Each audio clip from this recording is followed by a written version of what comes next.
Hey everybody, I'm Chef Tucker, and I'd like to take a second to talk to you about miso paste. Now, miso paste is fermented soybean paste with salt and goji, which is a helpful form of bacteria that's used in a fermentation process.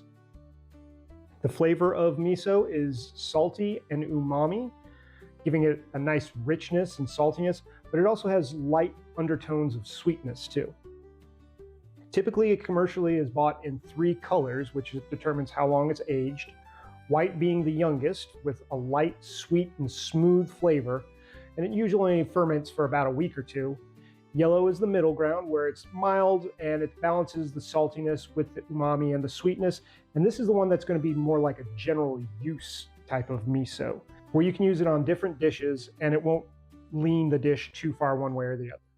Now, red is the oldest aged of all of the misos, and it tends to be saltier and darker just from the aging process. But it still has a nice umami blend with a slight bit of sweetness to it. Now, miso can also be made by adding rice or barley to it, which will change the flavor again, but typically the only one you'll see very commonly is rice. Barley is a little bit unusual here in the States. It comes from Japan, and it has the consistency of essentially like a soft Play-Doh or clay.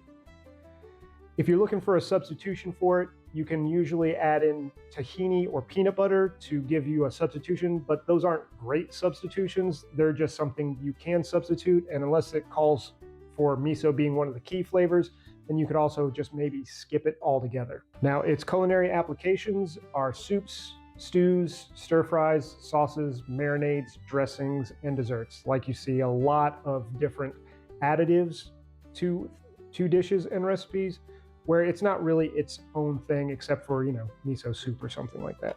But that's miso. And if you learned something, make sure you hit the like, share, comment, subscribe, all that great stuff. It helps me grow, and I do appreciate it.